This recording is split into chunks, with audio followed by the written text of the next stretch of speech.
देखो, सबसे पहले 1498 में किसने खोज की थी? Vasco D gamma. 1600 में ईस्ट इंडिया कंपनी आई। ठीक है, ऐसे याद किया कर। 1773 में क्या आया? रेड आया। इसके बाद 1857 में क्या होगा? क्रांति। इसका नेतृत्व किसने किया? मुगल बादशाह बहादुर शाह जफर द्वितीय ने। इसके बाद क्या कर दिया? 1858 में एक्ट आ गया कि भारत के, इसमें किसको शामिल किया जाएगा? भारतीय लोगों को। 1885 में क्या कर दिया? मंच दे दिया गया। तो उसका नाम क्या था?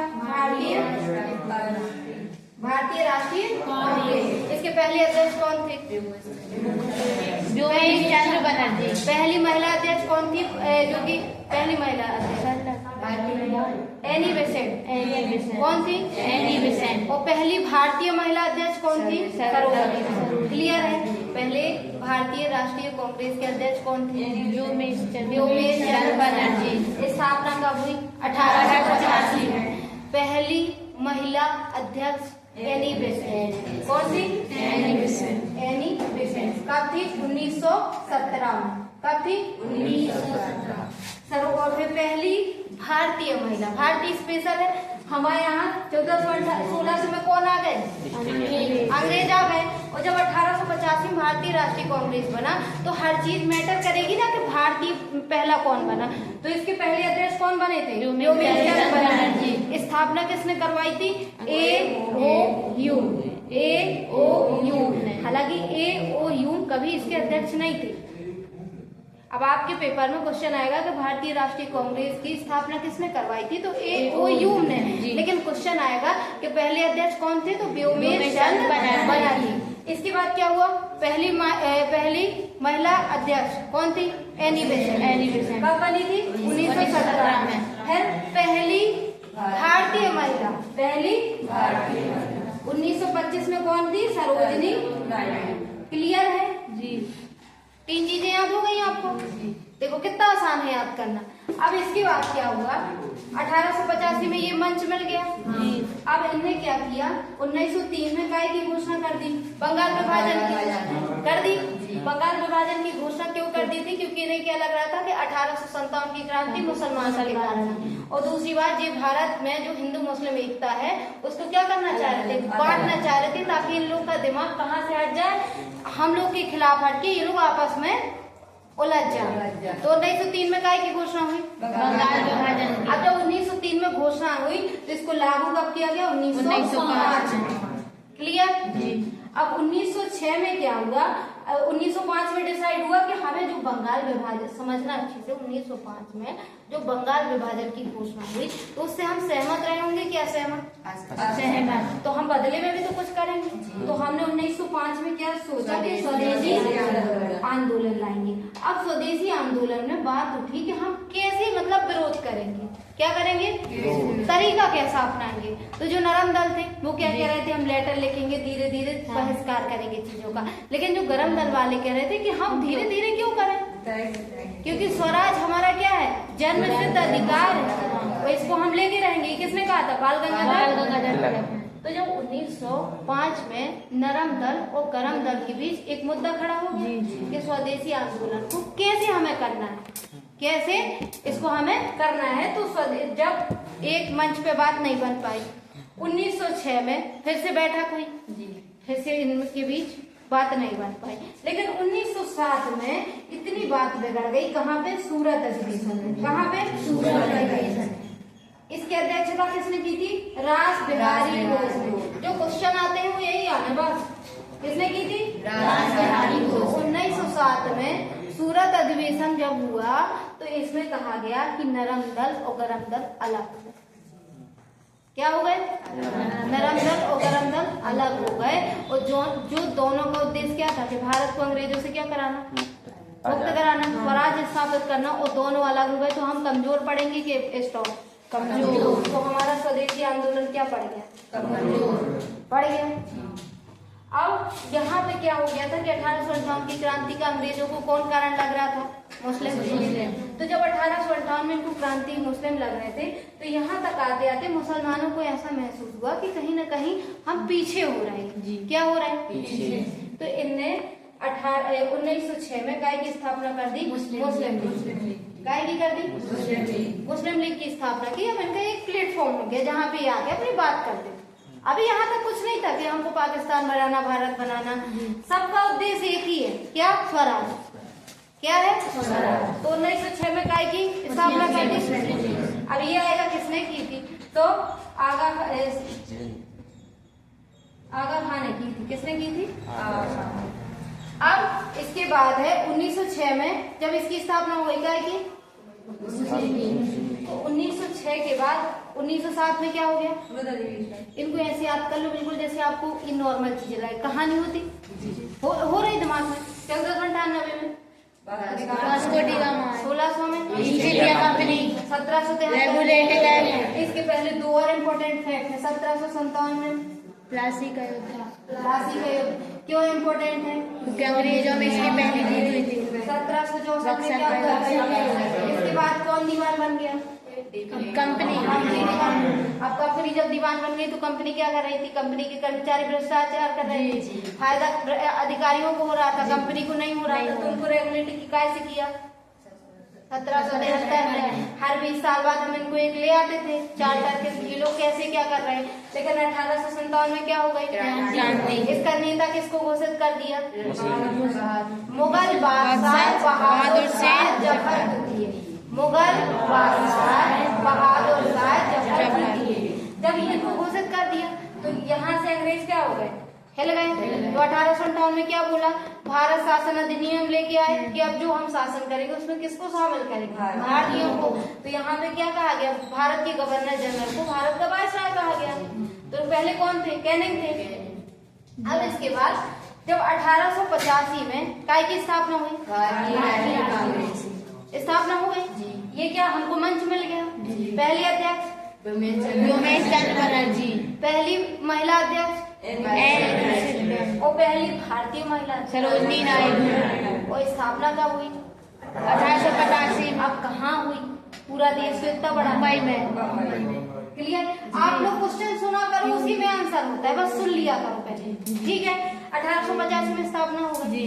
अब इसके बाद इनने 1903 में क्या कर दी? बंगाल विभाजन की घोषणा। क्या कर दी? बंगाल विभाजन की घोषणा।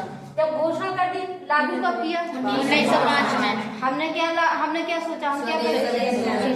हमने क्या किया? इसमें लोगों को एक दूसरे बहनों ने मतलब जो विभाजन हुआ एक दूसरे को राखी बांधी, ये कहा कि हम लोग एक ही वाले विभाजन हो गए। हमने क्या किया? स्वदेशी आंदोलन। इसके बाद 1906 में काय की स्थापना हुई? मुस्लिम लीग की। 1907 में क्या पूरा अधिवेशन। किसने अध्यक्षता की? और इसमें नरम दल और गरम दल अलग हो गए। यहाँ तक कोई डाउट है? अब हमारा आंदोलन कमजोर पड़ जाएगा कि स्ट्रॉन्ग? कमजोर पड़ गया। अब धीरे मतलब अब क्या होगा? जब 1907 में देखो आवाज नहीं आनी चाहिए, जो आवाज आ रही है। 1907 में सूरत अधिवेशन हो गया जी। अब आंदोलन तो चल रहा था लेकिन आंदोलन प्रभावी नहीं। क्या नहीं था? प्रभावी। जब हम आपस में एक हूँ और हम अलग हो जाए तो क्या हमारा मन लगेगा? नहीं। तो विरोध चल रहा था लेकिन क्या नहीं था? प्रभावी। क्योंकि वो अपने तरीके से कर रहे थे, हम अपने तरीके से। एक और क्वेश्चन, गरम दल के कौन 3 नेता थे? लाला लाजपत राय, विपिन चंद्र। स्वराज मेरा जन्म सिद्ध अधिकार है और मैं इसको लेकर रहूंगा, किसने कहा था? बाल गंगाधर तिलक। ठीक है। अब इसके बाद 1909 में क्या हुआ? 1900 अच्छे से सुनना। 1909 में आ गया मोर्ले मिंटो। क्या आ गया? अब 1857 की क्रांति है। अब देखो 1909 में क्या हुआ? मोर्ले मिंटो सुधार। क्या है? आप लोग सिर्फ कहानी के तौर पर, हम नहीं चाहते कि आप लोग को याद करें, सिर्फ समझ लो। 1909 में क्या है? मोर्ले मिंटो सुधार। अब समझना 1858 का जो हम क्या लाए थे? एक्ट लाए। हर चीज एक दूसरे से क्या है? हमने यहाँ पे क्या घोषित किया था कि जो भारत का गवर्नर जनरल होगा उसको हम भारत का वायसराय बोलेंगे। क्या बोलेंगे? वायसराय। कहा था जी? कहा था? 1858। पहले कौन थे? कैनिंग। पहले कौन थे? थे। जी। अब 1858 के एक्ट में हमने क्या कहा कि जो भारत का गवर्नर जनरल होगा उसको क्या कहेंगे? भारत का वायसराय। और दूसरा एक और चीज हमने कहा था कि एक जो 15 सदस्यीय समिति होगी उसका हेड कौन करेगा? जो सचिव होगा। कौन करेगा? सचिव। अब समझना, उस समय ब्रिटेन में महारानी का राज चलता था। तो महारानी का प्रतिनिधित्व कौन कर रहा था? वायसराय। और जो वहाँ पे संसद होती थी, जैसे प्रधानमंत्री मोदी जी हैं, तो इनका कोई संसद का प्रतिनिधित्व करेगा? वो कौन कर रहा था? सचिव। और कितने लोगों के अंदर? 15 सदस्य। समझ रहे हैं? भारत का वायसराय किसको रिप्रेजेंट कर रहा? महारानी को। महारानी को। और जो वहाँ की संसद है उसको कौन रिप्रेजेंट कर रहा है? जो सचिव। कितने लोगों के साथ? 15 लोगों के। अब जो पार्लियामेंट है, एक वायसराय थे, एक सचिव थे। इसको कुछ याद करना है क्या? पार्लियामेंट कौन थे? एक वायसराय थे, एक सचिव थे। और ये जुलाई उसको सुधार कहती है। कितना आसान है। कौन से एक्ट से? 1858 आया था ना। भारत का गवर्नर जनरल है उसको क्या कहा जाएगा? भारत का वायसराय। और जो इस 15 सदस्यीय सचिव होगा उसको कौन करेगा? जो वहाँ की संसद को रिप्रेजेंट करेगी। ठीक है। अब इससे क्या समझ रहे हैं आप लोग? राजतंत्र था वहाँ, और यहाँ पे हमने संसद को भी रिप्रेजेंट कर दिया, तो दोनों का तालमेल बन गया। ठीक है, क्लियर हो गया। अब जब 1909 में पार्लियामेंट रिफॉर्म आया, यहाँ तक तो क्लियर है ना? जहां ना आए तो बता देना। मैंने एक बार और बता दो इसी को। 1858 में, 1858 के पहले हम जो 1833 का चार्टर लाए थे, 3 चीजें थी, और एक 1773 का रेगुलेटिंग एक्ट, 3 आए थे। इसमें हमने बंगाल के गवर्नर को बंगाल का गवर्नर जनरल कहा था। जी। बंगाल के गवर्नर को बंगाल का गवर्नर जनरल कहा था। किस एक्ट में? 1773 के रेगुलेटिंग एक्ट में। बंगाल के गवर्नर को क्या कहा था? पहले कौन थे? Warren Hastings. क्लियर है? जी। किसी को डाउट है? अब हमने यहाँ पे बंगाल के गवर्नर को बंगाल का गवर्नर जनरल कहा, और इसके अंदर हमने 3 रियासतें कर दी थी। ये बंगाल हो गई जी, ये बम्बई हो गई, और ये क्या हो गया? मद्रास हो गया। केंद्रीकरण कर दिया था जी। और यहाँ जो बंगाल का गवर्नर था उसको क्या कह दिया था? बंगाल का गवर्नर जनरल। किसी को डाउट नहीं? 1833 में हम फिर चार्टर लाए। हमने बंगाल के गवर्नर जनरल का दायरा बढ़ा के उसको कह दिया भारत का, क्लियर? भारत का गवर्नर जनरल। यहाँ तक किसी को दिक्कत? भारत का पहले कौन थे? Bentinck, lord Bentinck. ठीक है, पहले कौन थे? Concept clear? चलो देखो, 1773 में हम रेगुलेटिंग एक्ट लाए। बंगाल के गवर्नर को क्या कहा हमने? बंगाल के गवर्नर को बंगाल का गवर्नर जनरल कहा। उसके सम्मान को बढ़ा दिया क्योंकि हमने उसकी 3 रियासतें यहाँ पे सब कुछ कर दिया। अब हमने 1833 के चार्टर में बंगाल के गवर्नर जनरल को भारत का गवर्नर जनरल कह दिया। क्या कह दिया? तो पहले कौन थे? अब 1857 में क्रांति हो गई जी। क्रांति हो गई तो महारानी के पास बात पहुंची जी। महारानी के पास पहुंची तो 1858 का एक्ट लाए। इसमें क्या कहा कि भारतीयों को क्या करेंगे? शासन में शामिल करेंगे। तो जब शामिल करेंगे तो हमने क्या कहा? जो भारत का गवर्नर जनरल है उसको भारत का क्या कहा जाएगा? वायसराय कहा जाएगा। और पहले कौन थे? Canning, Lord. क्लियर? कैनिंग होंगे। और जो 15 सदस्यीय समिति होगी उसको कौन लीड करेंगे? सचिव। और ये सचिव कौन होंगे? जो संसद के होंगे। जो कहाँ के होंगे? संसद के। जैसे आज हमारे यहाँ भाजपा है पार्टी में, भाजपा का जिसको सपोर्ट मिलेगा वो राष्ट्रपति होगा। इज दैट क्लियर जी? जो भाजपा जिसको राष्ट्रपति उम्मीदवार खड़ेगी उसको वोट ज्यादा मिलेगी, वो क्या होगा? राष्ट्रपति होगा। वो देश का प्रतिनिधित्व कर रहा है। लेकिन संसद में कौन व्यक्ति होगा? जो सारे दलों को सहमत करता हो ना, जो क्या करता हो? सारे दलों। तो ये संसद का आ गया व्यक्ति, ये महारानी का आ गया। समझ गए। अब 1909 में मॉर्ले मिंटो रिफॉर्म आया जी। तो मॉर्ले मिंटो 2 व्यक्ति थे। कौन कौन? वायसराय। कब की बात है? 1909। अब इनने क्या किया, 1857 की क्रांति जब आई थी तो किसको कारण माना था इन्होंने? मुसलमान। ये लोग समझ गए थे कि इनको क्या करो, अलग करो। क्या करो? अलग। 1905 में इस समय पे कौन थे? गवर्नर कर्जन थे। अर्जन लॉर्ड कर्जन वोट डालो शासन करो नीति आई थी। जी। तो ये समझ गए थे इन पे शासन करना है तो इनको क्या करो, इन्हीं को आपस में बांट दो। तो ये आपस में क्या होगा? लड़ते रहेंगे। ठीक है। 1857 की क्रांति का कारण किसको मान रहे थे? मुसलमान। और 1905 में कर्जन क्या लाया था? फूट डालो राज करो नीति। और उसके तहत उसने काय का विभाजन किया था? बंगाल विभाजन। समझना।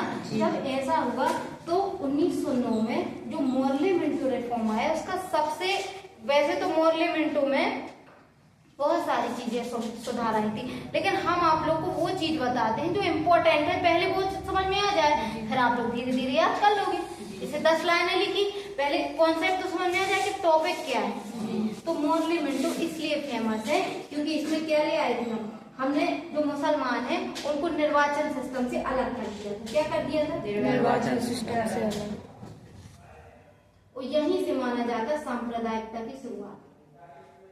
क्या माना जाता? सांप्रदायिकता की। अब आप लोग कहोगे कि इन्हें ऐसी क्या सांप्रदायिकता से तात्पर्य होती जब एक धर्म को दूसरे धर्म पर ज्यादा प्रायोरिटी दी जाने लगी। जी।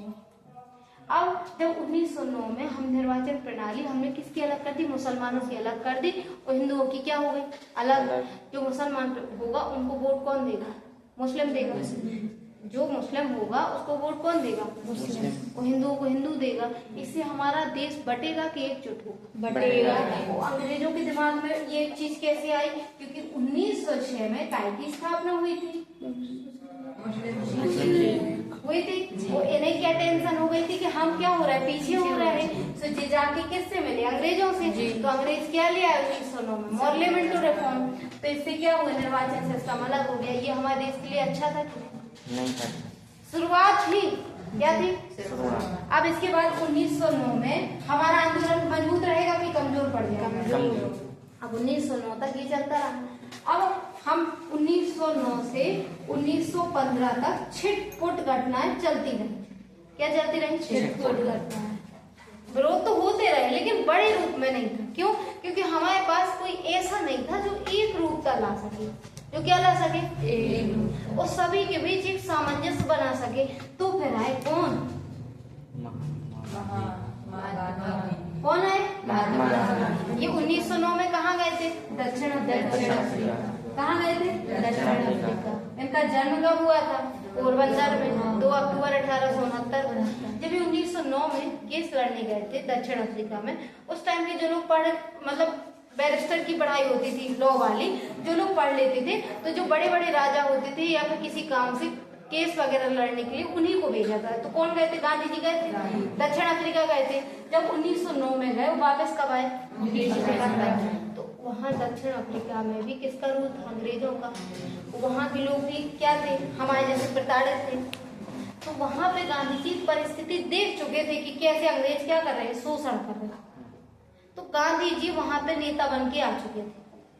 लेकिन जब ये भारत आए तो भारत के लोग नहीं जानते थे। जो बड़े बड़े थे वो जानते थे। आज हमारे बीच डोनाल्ड ट्रंप जी आ जाए, हमारे बीच बाइडन आ जाए, बराक ओबामा आ जाए, तो क्या आप लोग के लिए कोई मैटर करेगा? क्योंकि आप लोग जानते ही नहीं हो।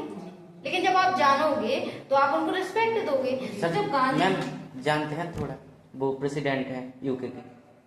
एक उदाहरण। अच्छा। ठीक है। कौन है प्रेसिडेंट यूके के? वो डोनाल्ड ट्रंप। यूके की नहीं, यूएसए की। ये एक उदाहरण था। ठीक है। आज का समाज शिक्षित है क्या उस समय का था? नहीं। तो जो गांधी जी दक्षिण अफ्रीका में कर रहे थे वो कुछ लोगों को पता रहा होगा जी। जो कौन थे? जो उच्च वर्ग के थे या जो जिनको रुझान था। जब 1915 में गांधी जी आए तो इन्हें ज्यादा लोग नहीं जानते थे कि इतना बड़ा काम कर गया, जबकि दक्षिण अफ्रीका में एक महान नेता बन के आ चुके थे। जब ये 1915 में आए तो इन्हें भारत को जानना चाहा कि मैं भारत की स्थिति क्या है। तो इन्होंने कहा कि मैं कुछ भी नहीं बोलूंगा। ये बहुत सोच समझ के बोलते थे। तो एक साल 1915 से 1916 तक इनने पूरे भारत का क्या किया, दौरा किया और सिर्फ लोगों को समझा और ये देखा कि अंग्रेज किस प्रकार से हमारा शोषण कर रहे हैं। कितने साल? दक्षिण अफ्रीका कब गए थे? 1909 आए कब? 1915 में। और एक साल क्या किया, देश का पूरा विचरण। अब हमें एक चीज और याद कर लो, जैसे 1915 की याद हो गई, 9 जनवरी को ये आए थे वापस। कब आए थे? 9 जनवरी। तो आज हम जो वो मनाते हैं क्या, प्रवासी दिवस, किसके कारण मनाते हैं? समझ गए? अब इसके बाद क्या हुआ, जब 1916 में गांधी जी ने क्या कर लिया, पूरा देश घूम लिया। तो 1916 में ही हमारी इकाई की स्थापना हुई थी, BHU। आप लोग जानते हैं उसका फुल, बनारस हिंदू यूनिवर्सिटी, बनारस हिंदू विश्वविद्यालय है बनारस। सबने सुना होगा, कोई दवाई के लिए जाता, कोई पढ़ने जाता, अपने आप में ये देश में बहुत प्रतिष्ठित है। क्या बनारस हिंदू यूनिवर्सिटी है ना। अब 1916 में क्या हुआ, तो 1916 में इसकी स्थापना हुई। क्या हुई? किसने कराई? मदन मोहन मालवीय। किसने करवाई? जब ये इन्हें सोचा BHU का परिसर इतना बड़ा है कि आप लोग 4 दिन में घूमोगे तो कम पड़ेगा। तो जब ये अपने घर से निकले थे तो इनके पास 10 रुपए थे। कितने रुपए थे? 10। और आज इतना बड़ा विश्वविद्यालय है जहाँ आप 4 दिन में घूमोगे कम पड़ेगा। तो इसका मतलब ये है कि इनके अंदर क्या थी, इच्छा शक्ति थी। स्थापना किसकी करवाई है? इनके अंदर क्या था, इच्छा शक्ति थी। पैसे तो थे नहीं, लेकिन इनने क्या बनवाया, बनारस हिंदू विश्वविद्यालय। किसने? मदन मोहन मालवीय। तो जब ये लेके निकले तो इन्हें फिर चंदा इकट्ठा किया। क्या चंदा? इकाई की स्थापना की, बनारस हिंदू विश्वविद्यालय। अब जब ये इसका उद्घाटन हो रहा था तो किसको बुलाया? गांधी जी को बुलाया गया। इस समय पे जब ये उद्घाटन चल रहा था तो गांधी जी एक नॉर्मल इंसान के तौर पे बैठे थे, चीजों को समझ रहे थे। क्या कर रहे थे? आज आपके कॉलेज में कोई प्रोग्राम हो तो किसी को क्या पता कि आप कौन हो, आपके काम से जाना जाएगा। और अभी भारत में कुछ किए नहीं थे ऐसा। तो 1916 में गांधी जी कहाँ गए? बनारस हिंदू विश्वविद्यालय के जो उद्घाटन हुआ। अब आपको क्या याद करना, 1916 में BHU की स्थापना बनारस हिंदू विश्वविद्यालय की किसने करवाई? तो मदन मोहन मालवीय जी के बारे में हमें पढ़ना चाहिए कि नहीं? कौन कौन पढ़ेगा? पक्का? अब जब 1916 में इसकी स्थापना हो गई, अब इसके साइड क्या चल रहा था? 1916 में क्या हुआ? लखनऊ अधिवेशन। क्या हुआ? किसका हुआ? कांग्रेस का। किसका हुआ? जो कब बनी थी? 1885 में। कहाँ बनी थी? बम्बई में। पहले अध्यक्ष कौन थे? व्योमेश्वर बनर्जी। पहली महिला अध्यक्ष कौन थी? पहली भारतीय महिला अध्यक्ष कौन थी? क्लियर है। अब इसका 1907 में क्या हो गया था? सूरत अधिवेशन। नरम दल और गरम दल अलग हो गए। उसकी अध्यक्षता किसने की थी? क्लियर। अब जब 1916 में लखनऊ अधिवेशन हुआ तो हमारे जो 1907 में गरम दल और नरम दल अलग हो गए थे, तो 1916 के अधिवेशन में नरम दल और गरम दल एक हो गए। क्या हो गए? एक हो गए। मैटर करता है 1916 का। 1885 में भारतीय राष्ट्रीय कांग्रेस बना था। इसके अधिवेशन तो हर साल हो रहे थे और कई साल ऐसे हैं कि 2-2 हो गए अधिवेशन, लेकिन मैटर कौन करता? जिनमें विशेष घटनाएं घटी ना। तो 1907 में क्या हुआ? क्योंकि नरम दल और गरम दल अलग हो गए। 1916 में क्या हुआ? 1917 का क्यों इम्पोर्टेंट है? क्योंकि इसकी अध्यक्षता पहले किसने की थी? महिला ने की थी। किसने? एनी बेसेंट ने। 1925 में किसने की थी? अब 1885 से बनी और 1947 तक हम क्या सारे अध्यक्ष को याद कर सकते हैं? लेकिन जो विशेष घटनाएं घटी वो तो हमें खुद याद होना चाहिए ना। समझ रहे हो? 1885 का हमें पहला पता होना चाहिए किसने की? 1917 में पहली महिला अध्यक्ष कौन थी? 1925 में पहली भारतीय महिला। भूलेगा नहीं। 1907 में क्या हुआ? सूरत अधिवेशन। क्यों इम्पोर्टेंट है? क्योंकि इसमें नरम दल और गरम दल अलग हो गए थे। 1916 में लखनऊ अधिवेशन हुआ। ये इसमें गरम दल और नरम दल एक हो गए। इम्पोर्टेंट है। अब एक और चीज याद कर लो इसी की, भारतीय 1924 का अधिवेशन बहुत इम्पोर्टेंट है। ये बेलगांव में हुआ था। ये एकमात्र अधिवेशन है जिसकी अध्यक्षता गांधी जी ने की थी। किसने की थी? गांधी जी। ये इम्पोर्टेंट है कि नहीं? गांधी जी राष्ट्रपिता है। 1915 से 1947 में जो आजादी दिलाई, सारा श्रेय किसका है? गांधी का। सारा श्रेय से तात्पर्य क्या है? जो एकजुटता, जो हमारे अंदर सब एक रूपता लाए, जो सारे नेताओं को एक प्लेटफॉर्म लाए, वो कौन लाए? गांधी जी। तो उन्होंने किस अधिवेशन की अध्यक्षता की? 1924 में बेलगांव में। अब सोचो आप लोगों को कितना सारा याद हो गया। 1922 को चोरी पूरा बोला गया। तुम लोग पता है कैसे हो? तुम अगर हम सीधी रास्ता बताए तो यहाँ से भी तो ये जा सकते ना। पहले तो सीधी में तो आओ पहले। गांधी जी का इसलिए बताए क्योंकि हम गांधी जी टॉपिक ले आए। हम 22 का भी बताएंगे, लेकिन अगर हम मान लो 1885 का बताएं तुम लोग और डायरेक्ट कौन सा बताते 1907 का बताते, आप लोग को समझ में आता है? आता। अब यहाँ पे अगर हम 1907 का ना बताते, 1916 का बताते तो समझ में आता क्या? हर चीज लिंक है ना। 22 वाला भी बताएंगे, ठीक है जी। क्लियर हो गया जी? फिर से एक बार रिवाइज कर। 1885 में जल्दी बोलो। वही 1917 में सूरत अधिवेशन। 17 एनिवेसेंट, पहली महिला अध्यक्ष, पहली महिला अध्यक्ष एनिवेसेंट। 1925 में पहली भारतीय महिला अध्यक्ष। और 1924 क्यों इम्पोर्टेंट है? क्योंकि इसकी अध्यक्षता किसने की थी? और महात्मा गांधी जी ने सिर्फ एकमात्र अधिवेशन की अध्यक्षता की। वो कौन सा था? 1924 का। इतना क्लियर हो गया। अब 1907 में क्या हुआ? सूरत अधिवेशन। नरम दल गरम दल अलग हो गए। अब 1916 में लखनऊ अधिवेशन में एक हो गए। अब समझना 1909 में हमारा क्या आया था? मॉर्ले मिंटो रिफॉर्म आया था। पहले ये बताओ आप लोगों को समझ में आ रहा कि नहीं? किसी को वो तो नहीं हो रहा डाउट? मॉर्ले मिंटो रिफॉर्म में हमने जो सांप्रदायिकता की शुरुआत कर दी थी, मुसलमानों को हमने अलग निर्वाचन पद्धति दे दी थी। तो हम लोग इससे खुश होंगे कि नहीं होंगे? क्या हम इस चीज को मानेंगे? नहीं मानेंगे। लेकिन मुसलमान तो खुश होंगे क्योंकि उन्होंने 1906 में काय की स्थापना की थी।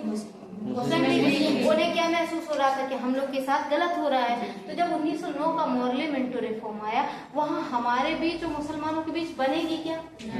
हम इस मॉर्ले मिंटो को स्वीकार करेंगे? लेकिन हमें 1916 में क्या समझ में आ गया कि अगर हम लोग जिद पे अड़े रहेंगे तो हम लोगों की एकजुटता में क्या हो जाएगी? कमी हो जाएगी। तो जब 1916 का अधिवेशन हुआ तो पहली चीज इसमें क्या था? नरम दल और गरम दल एक हो गए। दूसरा सबसे बड़ी चीज क्या थी कि हमने जो 1909 के मॉर्ले मिंटो रिफॉर्म में मुसलमानों के लिए अलग निर्वाचन पद्धति अपनाई गई थी, उसको हमने स्वीकार कर लिया। उसको स्वीकार कर लिया। क्या कर लिया? स्वीकार। अब हम सब एक प्लेटफॉर्म पे आ गए। नरम दल गरम दल आ गए, मुस्लिम भी आ गए। ऐसे समझते हैं चीजों को। आ रही? अब की बात है 1498 से आप कहाँ तक पहुँच गए? 1916 पहुँच गए। वो मेन घटनाएं समझ में आ गई। अब जब ऐसा हो गया तो हम लोग क्या हो गए? एकजुटता हो गई।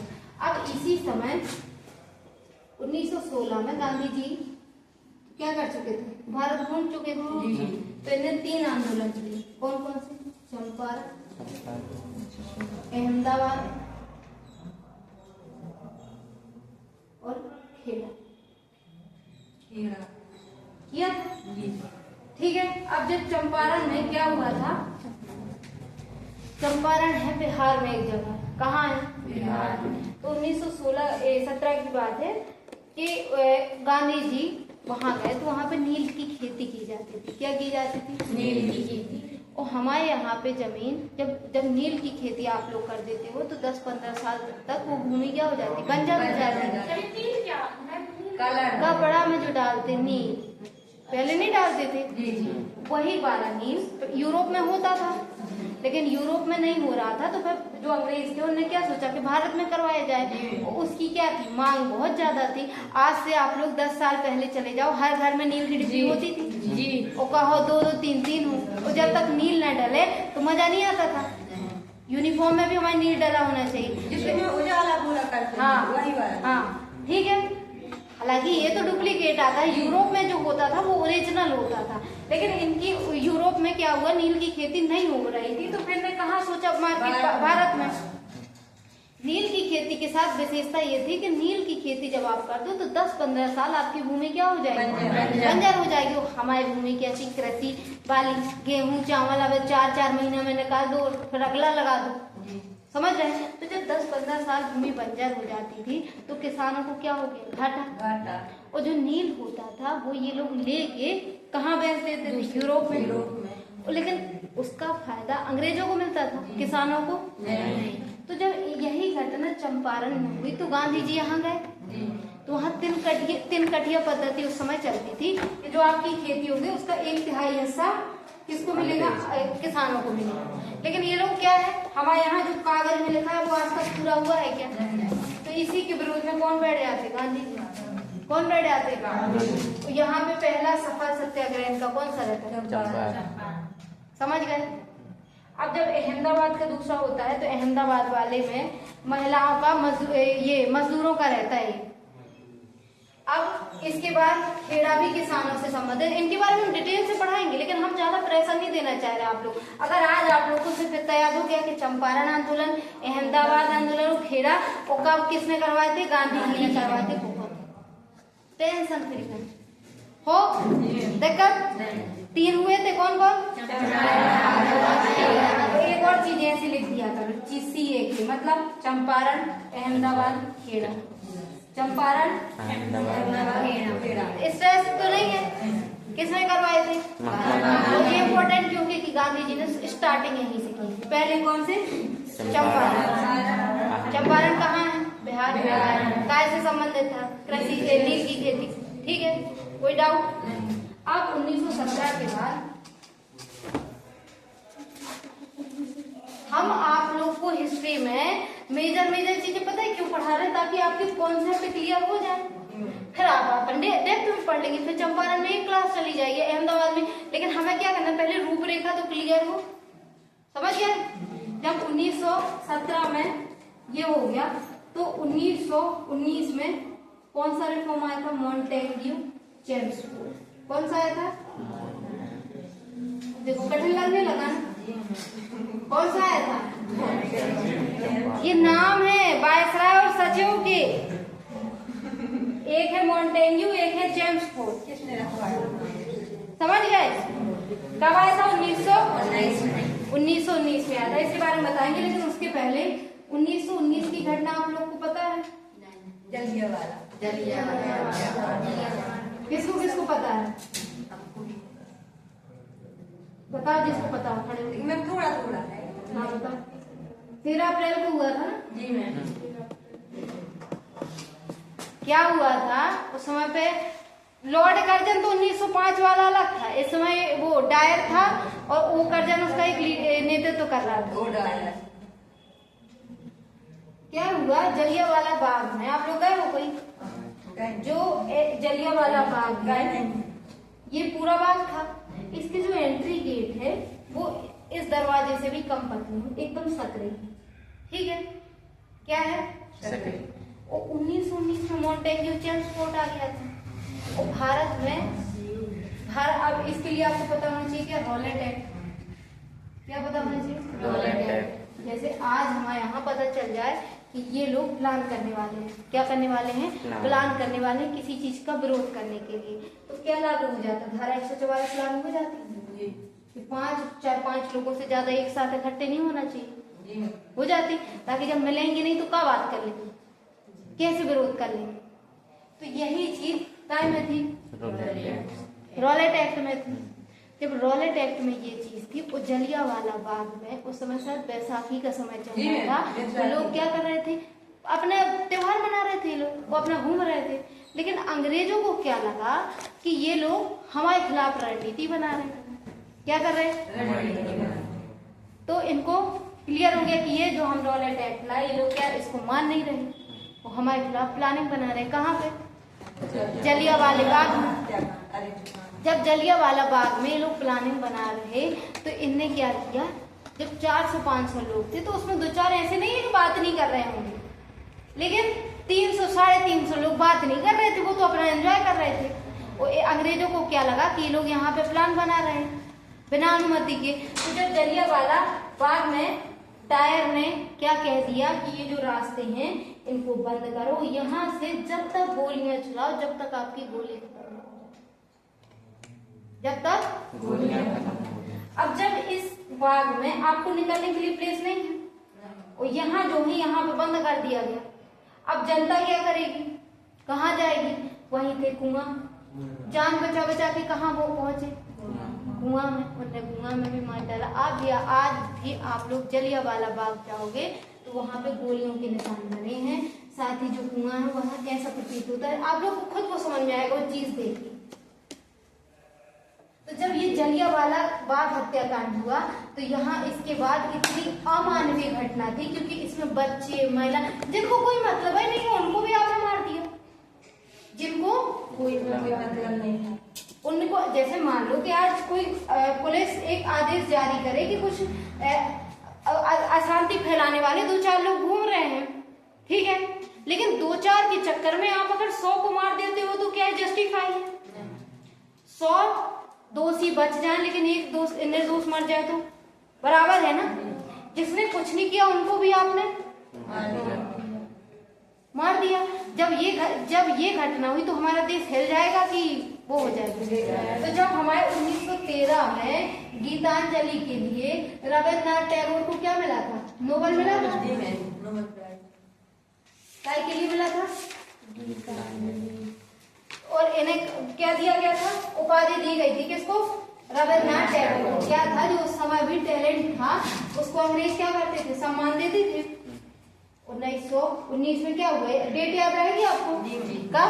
13 अप्रैल 1919 को जब ये घटना हुई तो इस समय पे हमारे रविन्द्रनाथ टैगोर ने सर नाइटहुड की उपाधि जो अंग्रेजों ने दी थी उसको क्या कर दिया? त्याग दिया। किसने? रविन्द्रनाथ। और जो सारे देश के लीडर हैं वो एक प्लेटफॉर्म पे आए, सबने शब्द थे। और जब जांच हुई तो इससे कहा गया डायरेक्ट से कि तुमने ऐसा क्यों किया, तो ये बोला कि इन्हें कानून का उल्लंघन किया था, मैंने कुछ गलत नहीं किया। तो ये सही है क्या? अब समझना, इस पे जो जांच चल रही थी वो कौन चला रहा था? अंग्रेज। जिनका कानून, जिसका सब कुछ होगा वो उनके खिलाफ एक्शन लेगा क्या? तो यही तो बात चल रही थी कि हमारे भारतीयों को शामिल किया जाए ना, फिर डिसीजन लिया जाए। तो 13 अप्रैल आप लोग ऐसे याद करो, 1498 का क्लियर हो गया, 1600 का क्लियर हो गया, 1757 का क्लियर हो गया। पहले बड़ी बड़ी चीजों पे याद दो। 1764 का, 1773 में, 1833 में भारत का कहा गया था। इसी के बीच यहाँ पे घुसे तो क्या 1828 में क्या सती है, 18 नहीं ब्रह्म समाज, 1829 में सती प्रथा, इसके बाद 1856 में विधवा पुनर्विवाह, 1857 में क्रांति, 1885 में भारतीय राष्ट्रीय कांग्रेस की स्थापना। इसके बाद क्या हुआ? 1903 में बंगाल विभाजन की, 1905 में लागू कर दिया गया, 1906 में क्या हुआ? 1907 में सूरत अधिवेशन, 1909 में मॉर्ले विंडो रिफॉर्म आया। उसके बाद 1915 में गांधी जी भारत आ गए। 1916 में काय की स्थापना हुई? लखनऊ अधिवेशन स्थापना